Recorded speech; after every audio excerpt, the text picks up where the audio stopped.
Hey everybody, welcome. Ralph and Jen here, and Baden for right now. So, welcome to the Miracles, Magic, and Coffee Show. This is the second episode in our new version, and this show. The question is, how do you get over autoimmune and anxiety conditions, even if you feel like you've already tried everything else? That's the question. And this show is all about the answers. So we're going to be talking about that and all sorts of places it leads us. And so that's the thing. And so welcome. Hi. and so one thing that we get our inspiration from is our daily lives.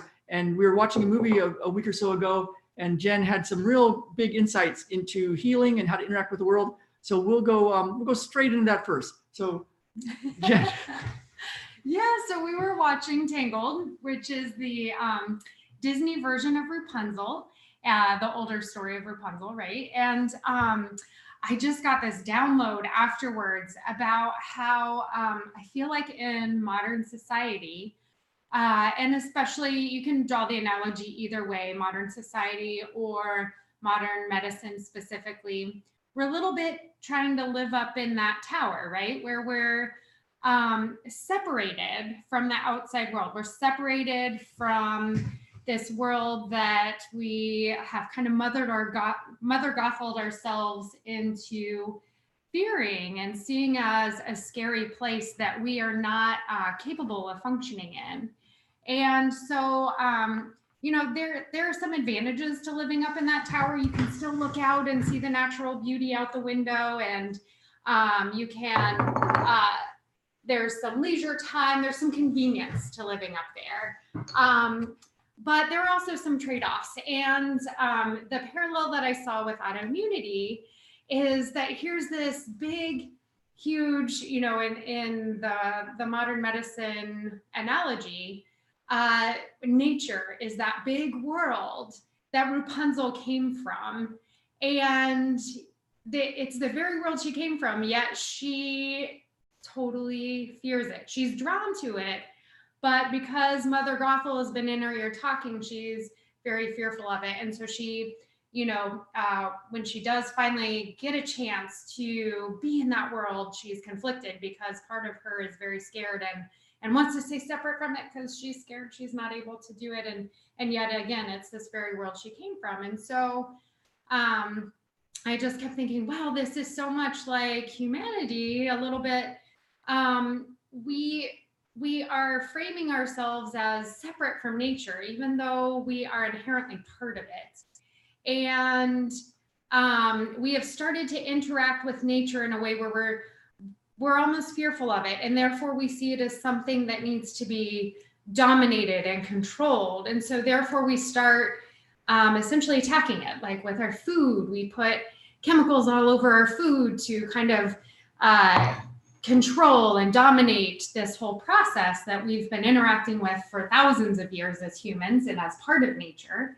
And in the end, we end up poisoning ourselves because we're eating that food and poisoning the environment that is we've had this relationship with. And so I just saw this real parallel with autoimmunity that in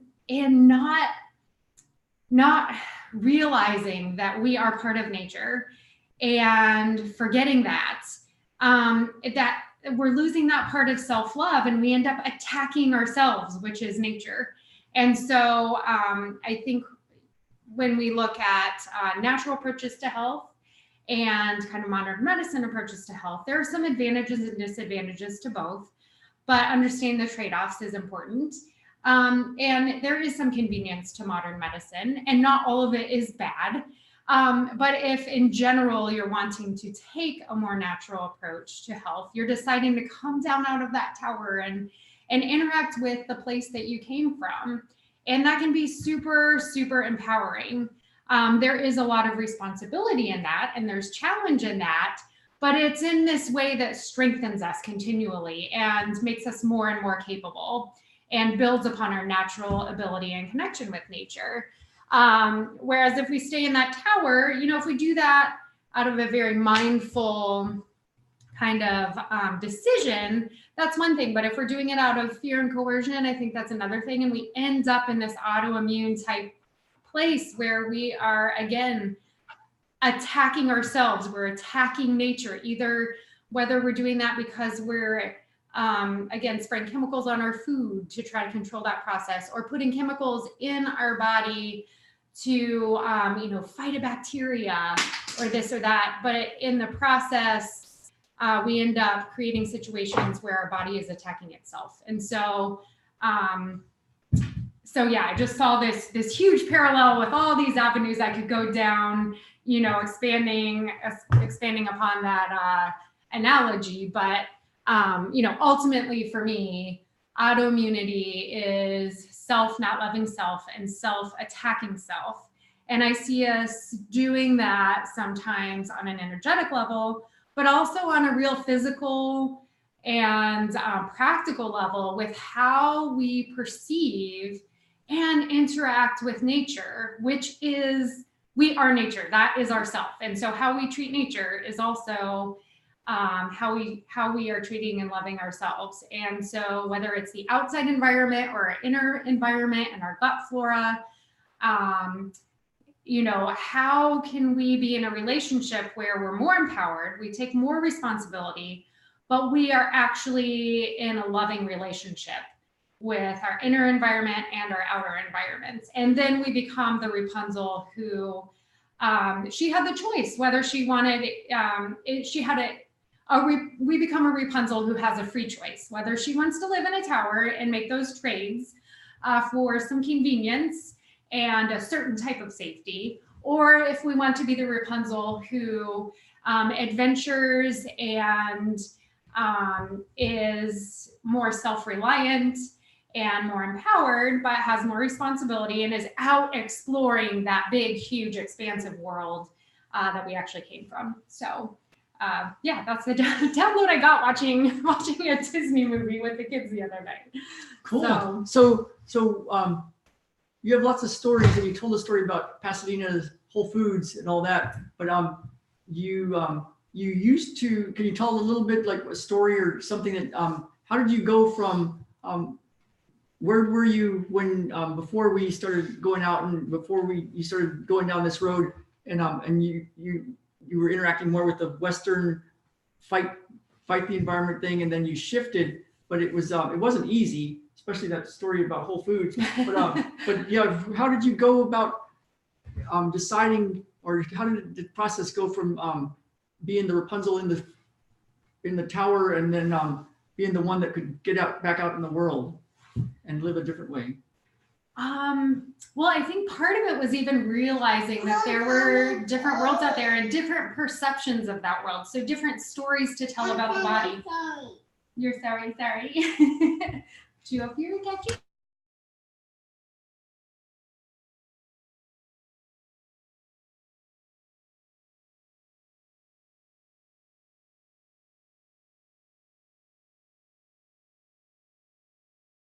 Story that Asian body work and traditional Chinese medicine, snacks, you have snacks, yes, tell about the body. And they were just first, Hang on. Some in just a moment. Can I tell a story? Do you want to sit on my lap while I tell a story? So, I was just fascinated to hear a different story about the body. And then they started to really make sense to me. And I could start to see the differences in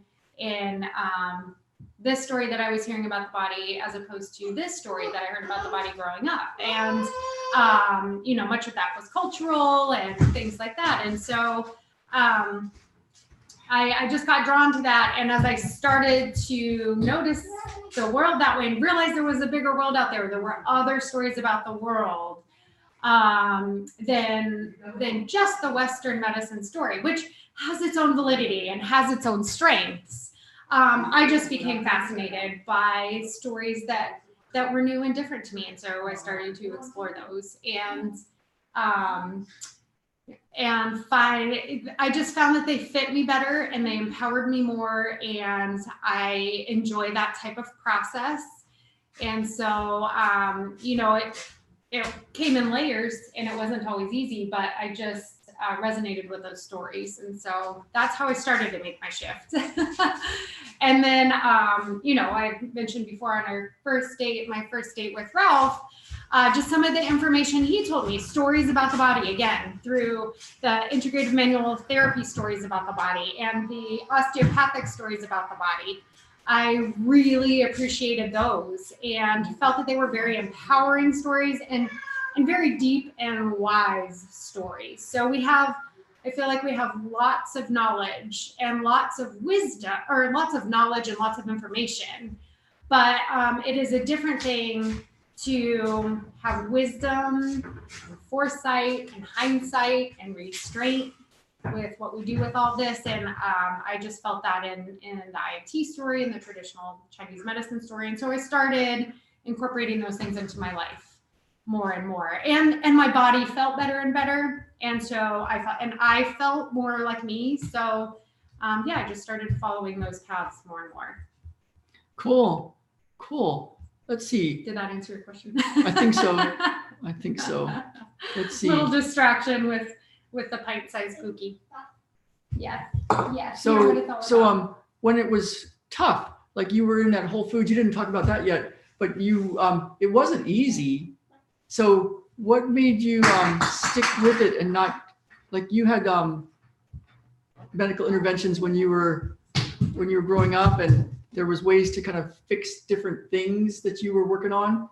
And then you decided to start doing things, like one of the things was gluten-free and other things, and eating full fat and stuff. But what made you stick with it? Because there were some tough times. Why didn't you bolt and just go back to the old way of living? Well, part of it was I'd had a perception shift and I had started to question my own assumptions. And once I started going down that road, I couldn't unsee what I had seen. And I looked around me and I saw the people doing the things that I was starting to do, experiencing really good, amazing health, or having overcome. You got a good story about that one? Things. Well, I mean, you had talked about how, you had, in general, like if I thought about, I heard some of your stories, which I know you've told, but also just when I started shopping at different grocery stores and people that were maybe eating more organic food or eating more whole foods as opposed to packaged foods, things like that. I noticed the population around me was healthier in general, and the population in massage school was in general a little bit healthier. And then when I would, venture back to some of these other places, I might notice that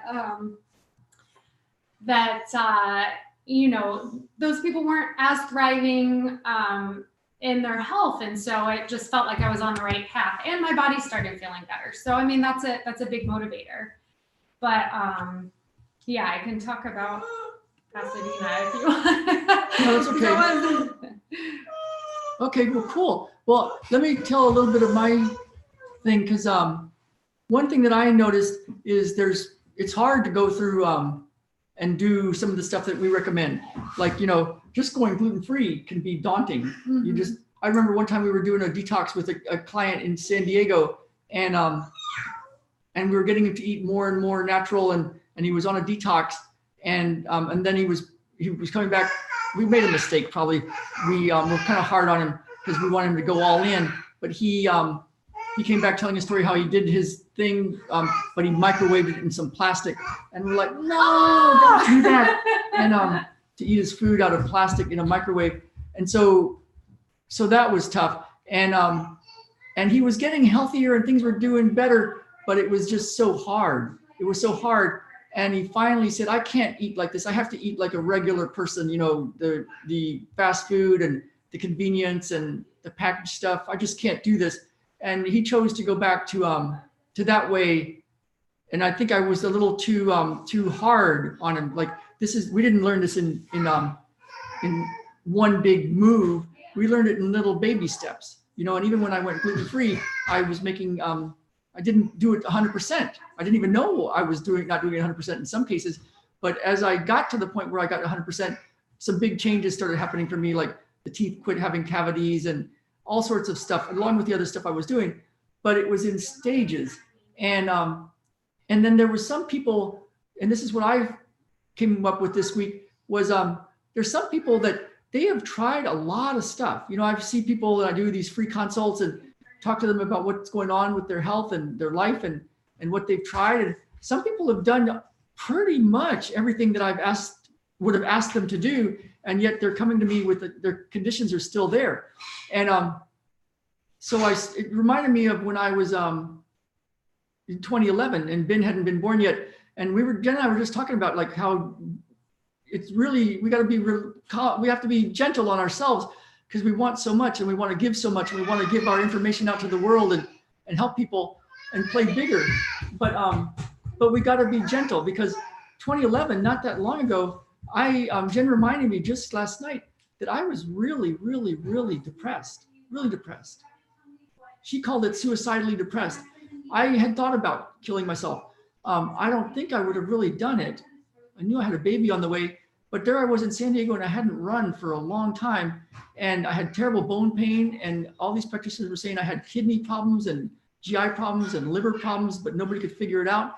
And I was doing all my Qigong and my matrix energetics, and I was going to all sorts of practitioners and doctors, and I was like, and people had stolen from me from at work, and we had decided to shut our practice down in the way it was and move it to the house, and it was like, what the hell, man? And I thought maybe I'll just like leave Jen and our new baby and go to the Pacific Northwest and just die. And I was in that place, and so the thing that I had though was I had enough of an inner spark. Our Qigong master calls it the inner smile. Enough of a reason why I wanted to make it. I wanted to make it, and I think those things, those two things, the inner smile, some kind of inner spark, some inner spark. And you can feel it when I talk to people with the free consults, you can feel it when it shifts to, oh, there's their inner spark. They've got that. And then enough of a reason why they want it. And it for what I've found, it's really useful if it's not just a reason like I want more money, or I want this kind of lifestyle, or I want to be on the beach and quit my job and quit doing this. It's like, yeah. And, but it's like, you know, that deep thing of how you can give back to the world. Like, what are you here to do? How are you here to serve? And the people that are really important to you. And if somebody has some of that going on, it can be pretty hidden. Like for me back in 2011, it was pretty dark. But there was enough of that, like, no, I'm going to figure this out. And then I found what was going on for me in that case. It was fluoride and a victim pattern being attacked. And once I got rid of fluoride in the water and got the remedy, I found a remedy. And 3 days later, I was back to running. And then we made big life decisions to move out of the San Diego and start to look in the Pacific Northwest where to live. And all along, it's been a healing thing to fix more and more of what's in the way of my own healing to do what I'm here to do.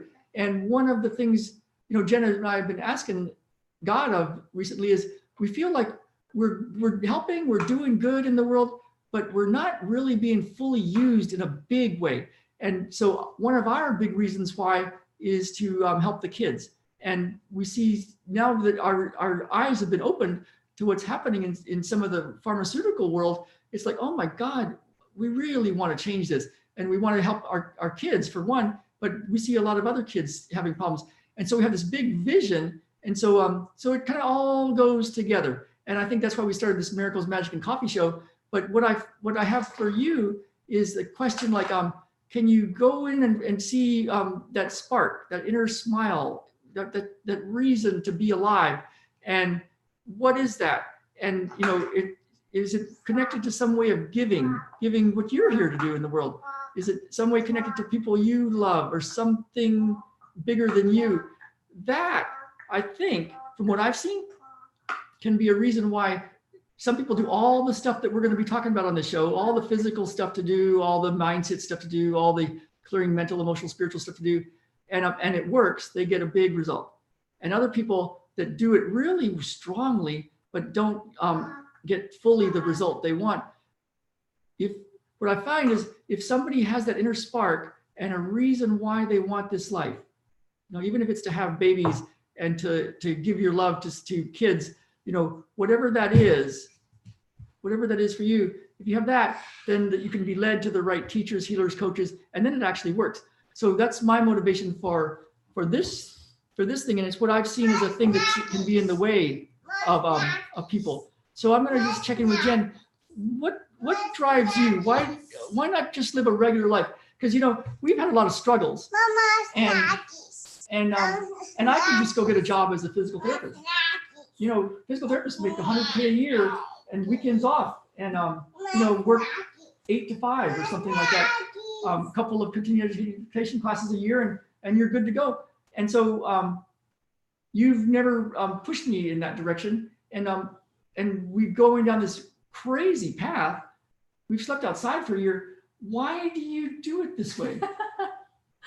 Well, I believe in you, and I believe, you just have this knack for finding teachers and mentors that are exceptional, and you have a way of attracting this wisdom and information that all works together in a really powerful way. And I don't know, I just believe in that and trust in that, and I feel like it is a beautiful offering to the world, and I believe in that. And it keeps going back to that, to us being our authentic selves. I feel like I would be asking you to not be your authentic self and not be your biggest self if you weren't following this path that you're following. And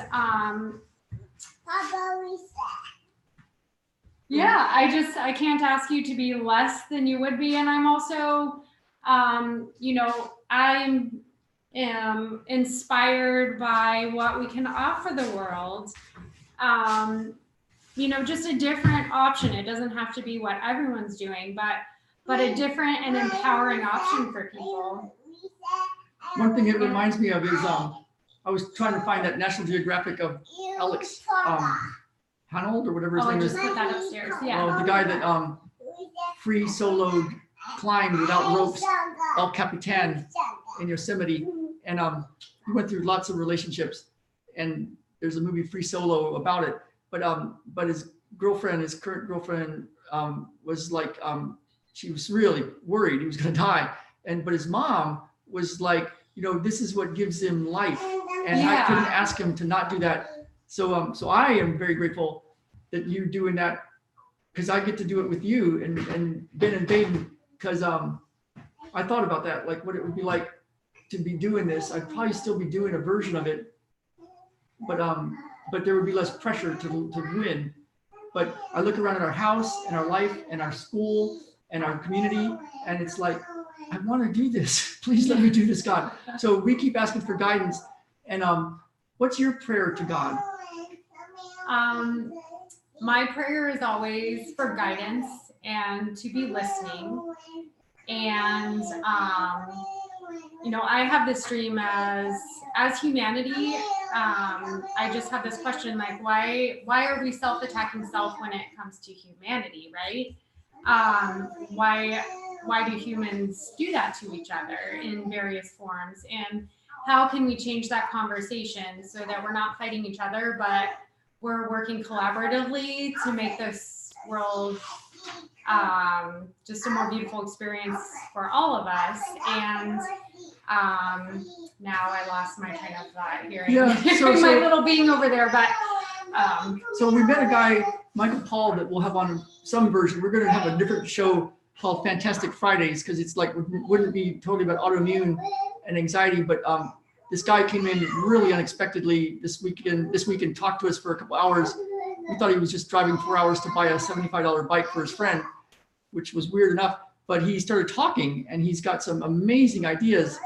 And he's had some incredible experiences. Yeah, he just started sharing near-death experiences and DMT experiences and studying religion and spiritual stuff experiences, and some people don't like him anymore, some of his friends, because he just seems too weird to them. To us, he was like, oh, thank you for listening. Thank you for He was listening. so authentic. But we were like, oh my Yes. God, this is so perfect. And we could feel it, that it was the truth about the nature of reality and the cosmos and what's going on. So we'll have him on. Maybe on Fantastic Fridays, Fantastic or, Fridays or will come up. Fascinating Fridays. Yeah, that's going to be coming up. We just got to get the message back from him. He does great artwork. But yet he has a thing that he does for his work, and he's like, yeah, I feel like I'm wasting, my business is going nowhere. And he has the kind of business that could make a lot of money, especially up here in the Pacific Northwest with what he does. And so that's kind of been a big thing for us. Anything you want to say about money, abundance, autoimmune, our life, our message, staying true? Like, it's not easy being us, you know? Anything like, But we couldn't do it any other way. Like we have to be our authentic selves, and we I think we've really enjoyed digging for truth, even if it deconstructs our reality at certain points. You know, how do you know if you found true truth? But at least I feel like we're digging, we're always questioning, we're trying to get closer, and that keeps me going. And I remember the other question was, what was my prayer? And part of my prayer is always that, not that I'll be right, but that I will be led closer to truth, and that I will be able to see truth more clearly, I guess. Even if it means that I learn that I'm wrong, like that's okay. That I will just keep traveling down a path that brings me closer and closer to truth. And to me, that is also closer to God as well. And that connection becomes stronger. So trusting, knowing, asking for guidance, asking to see truth clearly, and to be as clear myself so that, you know, I'm just that I can give my gift that I was put here to give, and also hold a space for other people so they can give the gift that they were sent here to give. And that probably goes a lot back to my motivation of why we live this life, is I am fascinated by other people's gifts, and I love seeing them get to give them to the world. And I see the world becoming a better place when everyone is giving their authentic gifts in their own way. So that sounds like it for me too. So we, you know, what I found as one thing that I have on my morning meditation, I have all sorts of stuff written down that I go through and look at. And one of them is to be interested in people and to love them and to look inward. And that's my mantra. Like, so I mean, we actually are interested in you guys, and we would love to hear what you're up to and what you want and what the true thing is and your dreams and why you want it and your big why and what makes you have this inner smile still. We would love to hear that. We'd love to hear that. yeah, Because that's I think love what is the thing. inspires us. Yeah, love is the thing. And like my friend Matthew said, when his grandma was dying, she kept fading in and out of consciousness, and she would just wake up and go, "Is Matthew still here?" It's like, yes, she's right here. And she just had this big smile, he said, of it's all love, it's all love. And then she would fade out, and it went back and forth like that for a while. But those are just words. But you can feel it when it's there. And so we'd love to hear what that is for you. And then with that, I think then the diet, the nutrition, the hard work, the qigong, the matrix energetics, the energy work, the mindset stuff, the working on yourself stuff, working on your business, then it can work. The other way, I think, is just a lot of hard work, and it can work, but maybe you won't be so happy when you get there. I don't know, but I feel like that's a big Purpose part. is essential. Yeah. So I think that's what today's show is on, and we'd love to hear from you. Email us or message us, and then we're going to be talking more about the stuff in the world that we used to get healthy, like me with getting rid of fluoride, Jen, gluten, other things that we see that, man, if you just do these things, you can get really your health back. You can get your health back. You can get rid of the physical blocks to healing. And if you clear these mindset things and these spiritual pains and blocks, you can get your body can heal. But it doesn't, I don't think works as well, sometimes not at all, if you don't have that first thing, that reason why you're doing all this, and that inner smile. So that's we're going to be talking a lot about what we use in the physical world and mindset world and energy world to get well.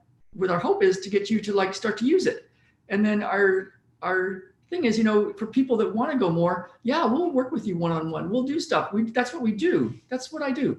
But I want to give as much as I can so that you can access it and get some results and start to get your life back and start to get your health back. And then we move forward if you want. But the big thing is to give. So that's our thing. And then we're going to be bringing in lots of teachers. I'm only going to be bringing in the ones that I feel have the really valuable stuff, and some of my teachers. And I'm going to be reaching out to a lot of them. And if you have some that you think might be useful, let me know. But we're going to be giving all that information, and everybody's got their parts, and we've used lots of parts. But this first part, and you might even feel it right now as you're sitting there, this indescribable feeling, this thing, this energy, like Yoda calls it, the force. You might feel it, and you might feel different even after hanging out with us today. But that's our hope for Miracles, Magic, and Coffee.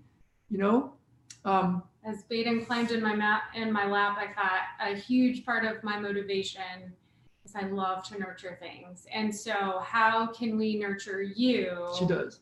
How can we nurture you in being your biggest self and experiencing your most expansive and health-filled and vibrant life? Yeah, so let us know what you need, what you want, what would really be good for you, and we'll see. I don't know how long each show will be, but every Wednesday we're here at 10 o'clock Pacific time, and Baden says we're out of here. So see you all later.